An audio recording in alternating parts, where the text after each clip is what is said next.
Hey, yo, check it out. It's the one and only, never phony. Your big homie treat me like Tony. Peedi Crakk, live in effect with Mikey T, the movie star. Let's go, baby. Ring.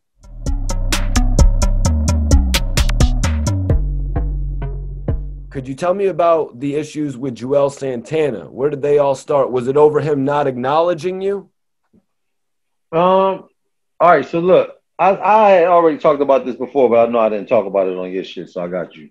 I appreciate Um, it. it ain't that I think I was tripping that night, honestly. I think I was tripping. I probably was a little saucy, drunk, you know what I mean? And I definitely took a gesture the wrong way. I felt like he was trying to kind of like brush me off. But the only reason I felt like that was because of how our relationship was before that night.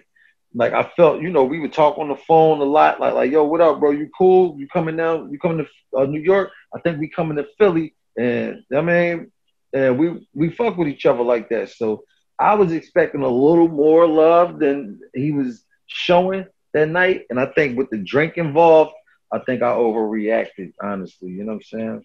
I think he gave me some shit. I'm used to like, yo, Els, what up, baby? What's up, crack? And he just was like, yo, what up? And just kind of spun on me like, so I took that the wrong way. You know what I mean? So, Yeah. fuck. Yeah, Juelz, Jim Jones, they were really reaching their height right then. You know what I mean? People could sort of feel a way about certain things like that, when people are on their high horse and shit like that. I think it might have just been thinking. Yeah, I think I was tripping because I was always was a good dude, man. To be honest with you, man. All of them dudes at Dipset was always really, really thorough, man. For real. I think it might be a Harlem thing or something because they was always real cool dudes, man. My Right. nigga Even Jim Britt. Jones, mad cool to me. Who? Even Jim Jones, mad cool to me when I met him in Miami. My nigga is Britt, Cam, Freaky, Juelz. Fucks with him. Well, I've actually done interviews with Freaky Zeke. That was actually my first interview. Sen City, 40 Cal. Yeah. Jim Jones gave me a bit of an interview, but he was like, "Yo, Mikey, we don't do interviews." I'm like, "You're gonna do this interview." But nah, Jim Jones is a good ass dude, man. I got a great couple stories about him, man. But I want to ask you, Petey, you were adamant. Why were you so adamant about saying that this has nothing to do with Jay-Z or Def Jam on that record? Why did I say that? Is it because you were Oh, just because starting a not relationship? nah, I said that because it was already a little issue going on with Cam and Jay.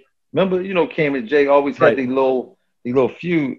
So I think at the time I was just didn't want anybody to confuse that with me doing this on some I'm with Jay and fuck y'all type of vibe. This ain't got nothing to do with the Jay-Z shit or none of that. This was a personal thing that I was wrong about. You know what I'm saying? So that's why I said that.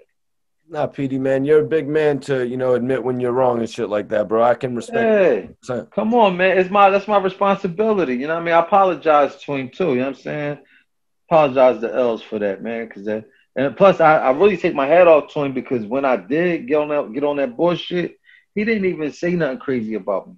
People asked him about that in the interview one time, and I think he was just like, they're like, yo, what's up with Peedi Crakk, man? Coming at you and shit. He's like, yo, man, I don't know what's up with Crack, man. He could have got disrespectful and said, like, yo, man, fuck Crack. But he ain't say shit. He just kept it regular. Like, I don't know what's up with him. I take my hat off to him for that. You know what I'm saying? Yeah, that's maturity right there, man, on both of your ends. But I say that to say, like, because you two, like you said, it was always like, yo, hey, Els, what up? What was the situation when Dipset actually linked up with Roc-A-Fella? What do you remember most about it? I know Diplomatic Immunity album came out right around the time of your album with. Yo, I was loving it because, like I said, they were some cool ass niggas, and we just all clicked up real good. I mean, at least I know I did with them a lot. I don't know who wasn't feeling that they was there. I was loving it because I'm a major Cam Ryan fan, especially around that time. You know what I'm saying? We all grew up on Killer and the whole Harlem World movement and all of that, Mace and all of that. So to be in the same building with them niggas, like fucks with the Dipset, man. So I was loving it. It was inspiring. Like, yo, this is on. Like, we got state property in here, Roc-A-Fella, Bleak, Cameron, Juelz, Jim, Baines, Freeway. It was like a big situation in one building. Like, we used to be up in baseline, heavy, like deep, like, and shit hits was coming out. Like every room, hits was slamming out the room. Fucking Just Blaze in one room, going crazy. It was a major time. You know what I'm saying?